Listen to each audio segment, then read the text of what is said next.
Hello everyone, today we are going to start next chapter concept of revenue। देखो बच्चे, revenue क्या होता है? रिवेन्यू होता है जो भी आप सेल करते हो ना, उससे आपको जितनी भी मनी रिसीव होती है उसे रिवेन्यू कहते हैं। जैसे आपने 100 आइसक्रीम सेल की और उससे आपको पैसे मिले 1000 रुपये, तो ये आपका क्या है? रिवेन्यू। अब देखो, कई बच्चे ना रिवेन्यू को प्रॉफिट को एक ही समझ लेते हैं।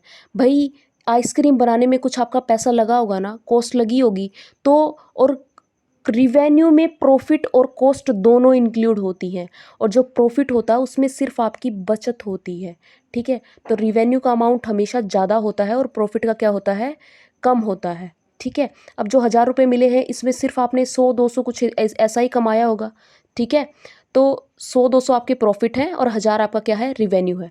देखो, टोटल रिवेन्यू क्या होता है? जितना भी आपने टोटल आउटपुट को सेल किया है और उससे आपको जो मनी हुई रिसीव हुई है उसको बोलते हैं टोटल रिवेन्यू। जैसे आपने 100 आइसक्रीम बेची हैं, एक का प्राइजेस था 10, तो क्या आ गया? 10 मल्टीप्लाई 100, तो क्या आ गया? 1000। उसके बाद आता है मार्जिनल रिवेन्यू। मार्जिनल का मतलब होता है बच्चे एडिशनल, मतलब एक और एडिशनल यूनिट आपने बेच के देखी, उससे आपके टोटल रिवेन्यू में क्या चेंज आया। मतलब पहले आपने एक यूनिट सेल की थी, आपको 100 रुपये रिसीव होते थे, आपने देखा चलो एक और बेच के देखता हूँ। ठीक है, तो आपको कितने पैसे मिले? 120। तो एक और बेच के देखा तो कितना चेंज आया टोटल रिवेन्यू में? 20 का चेंज आया। ठीक है, तो इसीलिए फॉर्मूला बन गया कि चेंज इन टोटल रिवेन्यू, मतलब जो चेंज हुआ है किसके में, कैसे हुआ? क्योंकि आपने क्वांटिटी में चेंज करके देखा। उसके बाद आता है एवरेज रिवेन्यू। बच्चे, जहाँ एवरेज रिवेन्यू की बात आ जाए ना, उसका मतलब है पर यूनिट, मतलब एक सिंगल यूनिट जो भी आपको रिवेन्यू रिसीव हुआ है from sale of a commodity, मतलब एक कोमोडिटी को सील करने से। ठीक है, कैसे निकलता है? Total revenue upon quantity. 1000 पैसे मिले थे ना, कैसे मिले थे? 100 आइसक्रीम बेच के। तो इससे पता चल गया कि एक आइसक्रीम कितने की है? 10। तो यह कहना बिल्कुल भी गलत नहीं होगा कि एवरेज रिवेन्यू आपका किसके इक्वल है? प्राइस के इक्वल है।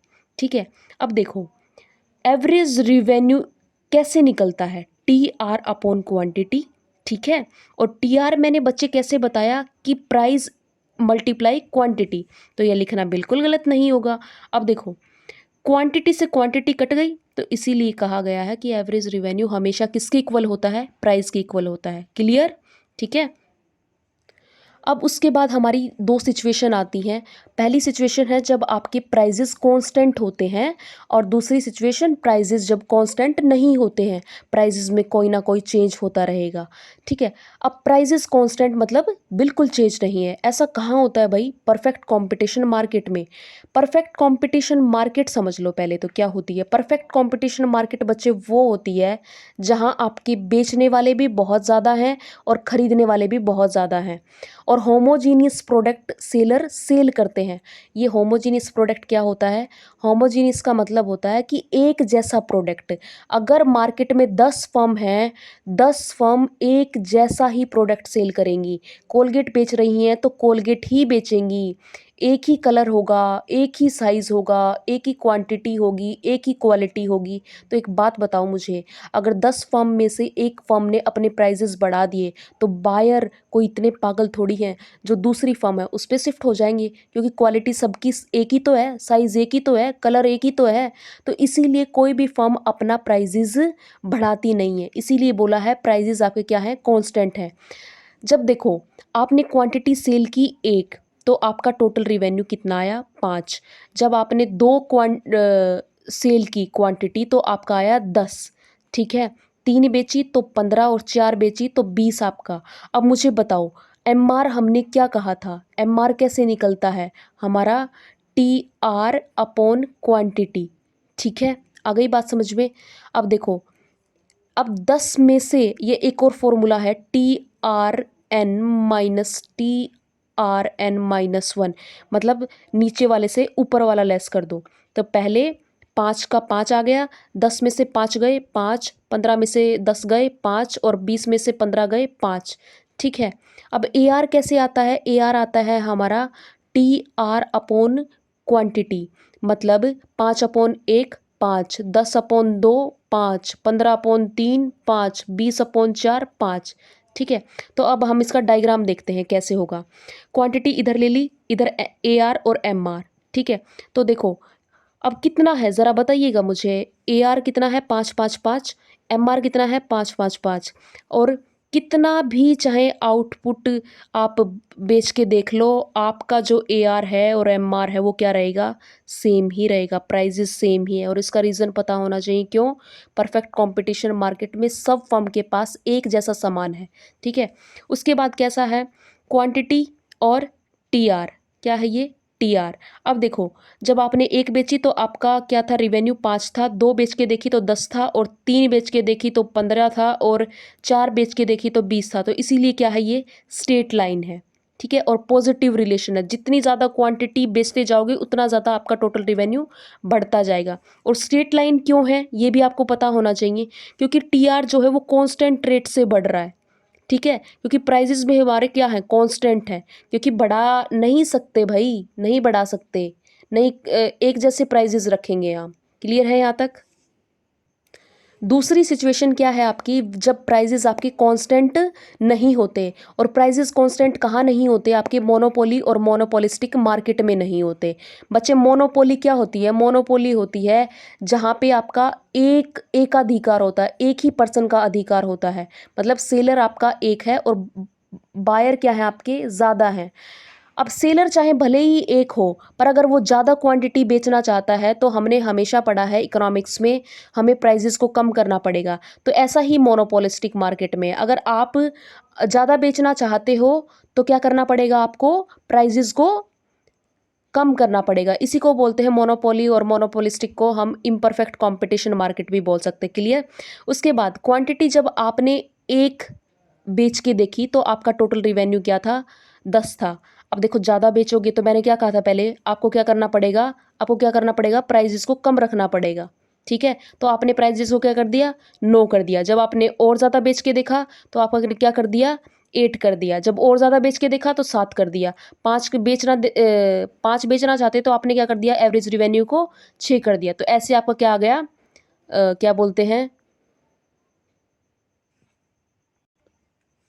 बच्चे, यहाँ 5 कर लीजिएगा प्राइजेस को।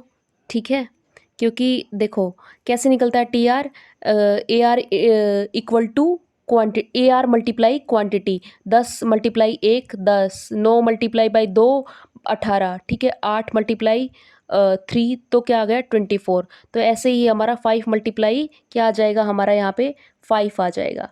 ठीक है, तो हमने क्या कर दिया, जितना ज़्यादा बेचना चाहते उतना ही हमने क्या कर दिया, प्राइजेस को कम कर दिया। अब देखिएगा, हम क्या देखते हैं, इसको डायग्राम के थ्रू देखते हैं। टी आर क्या हो जाएगा आपका, पहले बढ़ा, ठीक है, और उसके बाद क्या हो गया, कम हो गया। 28 से कहाँ पे आ गया, 25 पे आ गया। ठीक है, जैसा आप पिछले चैप्टर में करके आए हो ना, वैसे ही करना है आपको। ठीक है, क्या पिछले चैप्टर में जैसे टीपी में और आपने एमपी में रिलेशन देखा था ना, वैसे ही यहाँ पे करना यह यहाँ पे रिलेशन है, बिल्कुल सेम है। क्या, देखो, जहाँ पे आपका टी आर जो है वो मैक्सिमम है, वहाँ पे क्या है आपका, एम आर क्या है, 0 है। ठीक है, जहाँ पे आपका क्या होगा, उसके बाद जहाँ आपका टी आर जो है वो घटना स्टार्ट होगा, वहाँ आपका एम आर क्या हो जाएगा, माइनस में हो जाएगा। ठीक है, और तीसरा रिलेशनशिप लिख सकते हो आप टी आर और एम आर में, कि T R equal to sigma M R. जैसे आप 10 में 8 जोड़ोगे क्या आ गया, 18। ठीक है, 18 में 6 जोड़ोगे क्या आ गया, 24। एक चेंज कर लीजिएगा, बस एक छोटा सा चेंज कर लीजिएगा, कि जहाँ पे आपका टी आर मैक्सिमम होता है वहाँ पे एम आर क्या होता है, 0 होता है। ठीक है, 0, और यहाँ पे 4 कर लीजिएगा। ठीक है, अब देखो एक और बात देखनी है हमें, कि ए आर और एम आर में क्या रिलेशनशिप लिखें। अरे भाई, जैसा आप एवरेज प्रोडक्ट और मार्जिनल प्रोडक्ट में पीछे लिख के आए हो ना, वैसा ही, कि जितना ज़्यादा ए आर में चेंज होगा उससे कहीं ज़्यादा किस में होगा, एम आर में चेंज होगा। देखो, जैसे यहाँ 9 से 8 पे गए, कितने का चेंज है, 1 का चेंज है। बट यहाँ कितने का चेंज है, 4 का चेंज है। कितने का चेंज है, 4 का चेंज है। आ गई बात समझ में? अब देखो, ये ए आर और एम आर जो है, ए आर जो है वो ज़्यादा फ्लैटर होता है और एम आर जो होता है वो थोड़ा सा स्टीपर होता है। इसमें क्या, देखो क्या है कि आपका ये क्यों क्यों होता है ऐसा। देखो एवरेज जो रिवेन्यू होता है, अब 5 यूनिट हमने सेल करके देखी, 4 यूनिट हमने सेल करके देखी, तो मतलब ये सबको इंक्लूड करता है 5 यूनिट को। जबकि ए आर जो है वो सिर्फ और सिर्फ 4 से 5 पे गए, तो कितने का चेंज हुआ, 1 का। तो आपके टोटल रिवेन्यू में क्या हुआ, कितने का चेंज हुआ, सिर्फ 1 यूनिट को बढ़ाने से। तो ये सिर्फ 1 यूनिट को देखता है, जबकि ए आर जो है वो सबको इंक्लूड करता है।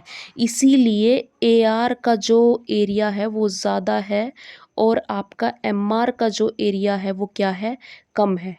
आ गई बात समझ में। तो एम आर जो होता है वो थोड़ा सा स्टीपर होता है और ए आर जो होता है वो क्या होता है, थोड़ा सा फ्लैटर होता है। Thank you so much. अगर आपको कोई भी डाउट हो, without any hesitation you can ask me through the comment section and like the video. Thank you so much.